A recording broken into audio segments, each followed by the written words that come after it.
AC থেকে নির্গত chlorofluorocarbon যেটা সিএফসি আমাদের ওজোন স্তরকে ধ্বংস করছে। যা হ্যালো বন্ধুরা, আমি তোমাদের আরকে স্যার। আজকে আমি ভূগোল বিষয়ের একটি অত্যন্ত গুরুত্বপূর্ণ বিষয় নিয়ে আলোচনা করব, যা দশম শ্রেণীর বায়ুমণ্ডল চ্যাপ্টারে আছে। ওজোন স্তর, যা পৃথিবীকে ছাতা বলা হয়। কেন এবং কি কারণে পৃথিবী ছাতা বলবো, সে বিষয় নিয়ে আজকে আমি আলোচনা করব। চলো দেরি না করে তাহলে শুরু করা যাক। প্রথমেই বলি যে ওজোন স্তর কি। ওজোন স্তর হচ্ছে বায়ুমণ্ডলের দ্বিতীয় স্তর, অর্থাৎ বায়ুমণ্ডল ট্রপোস্ফিয়ার প্রথম, তারপরে দ্বিতীয় স্ট্রাটোস্ফিয়ার। এর 20 থেকে 35 কিমি উচ্চতায় ওজোন গ্যাসের বা অধিক একটি ঘন স্তর থাকে, তাকে বলবো ওজোন স্তর। 1840 সালে বিজ্ঞানী সোনাবাই প্রথম ওজোন গ্যাসের অস্তিত্ব আবিষ্কার করেন। প্রথম আবিষ্কার তাহলে করলেন সোনাবাই, কত 1840 সালে। ওজোন স্তরের গুরুত্বপূর্ণ। ওজোন স্তর কেন, তো কেন ওজোন স্তরের গুরুত্ব বা কেন ওজোন স্তরকে প্রাকৃতিকের সৌরপর্দা বা পৃথিবীর ছাতা বলা হয়? তার কারণ অতি ক্ষতিকারক অতি বিকিরণী রশ্মি শোষণ করে। ওজোন স্তর কি করে? অতি ক্ষতিকারক, যা সূর্য থেকে আসা অতি ক্ষতিকারক রশ্মি শোষণ করে, প্রাণীকুল রক্ষা করে, বাস্তুতন্ত্র ভারসাম্য রাখে। জানি আমরা সূর্য থেকে আসা অতি ক্ষতিকারক অতিবিকিরণ রশ্মি যদি আমাদের চামড়ায় পড়ে, চোখে পড়ে, তাহলে আমাদের ক্যান্সার বা অনেক রকমের অসুবিধা হবে। তারপরে প্রাণীকুল রক্ষা পাচ্ছে এবং তাই জন্য বাস্তুতন্ত্র ভারসাম্য রাখছে। তো ওজোন স্তরের বিনাশ বা ক্ষয়। এবার আছে আমাদের ভয়াবহ দিকটা।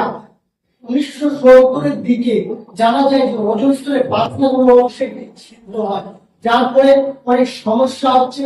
হ্যাঁ, তো ওজোন স্তরের ধ্বংসের মূল কারণ যেটি থাকছে সিএফসি, ক্লোরোফ্লোরোকার্বন, খলনায়ক বলা হয় ওজোন স্তর ধ্বংসের কারণ। এই সিএফসি ক্লোরোফ্লোরোকার্বন কোথা থেকে নির্গত হয়, কিভাবে নির্গত হয়?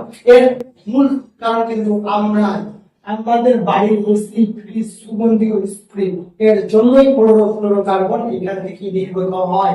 বাড়িতে গিয়ে আমাদের বাড়িতে এসি স্থান দিতে এসি চালিয়ে আমরা শুয়ে মতো গেলাম, কিন্তু এই এসি থেকে নির্গত ক্লোরোফ্লোরোকার্বন যেটা সিএফসি আমাদের ওজোন স্তরকে ধ্বংস করছে, যা আমাদের ভবিষ্যৎ প্রজন্মকে ক্ষতি করছে।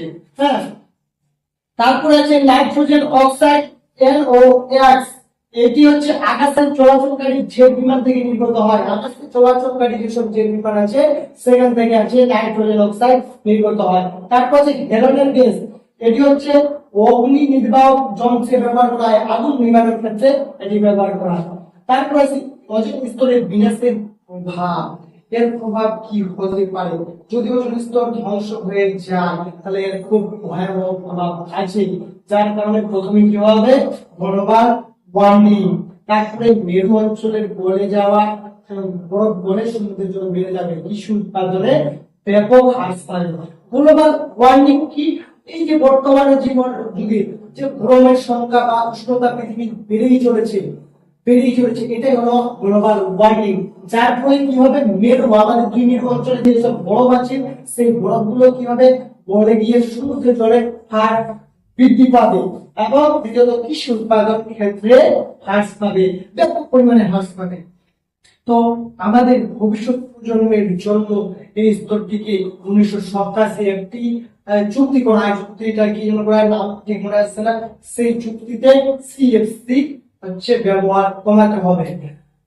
তো এইভাবে গ্লোবাল ওয়ার্মিং কমানোর জন্য আমরা কি করতে পারি অবশ্যই কমেন্টে জানাবেন নিজে থেকে। আর আমার ভিডিও কেমন লাগে অবশ্যই সেটা কমেন্টে জানাবে। ভালো লাগলে তোমাদের বন্ধুদের দেখার সুযোগ করে দিবেন। তো আজকে এই পর্যন্তই, থ্যাংক ইউ।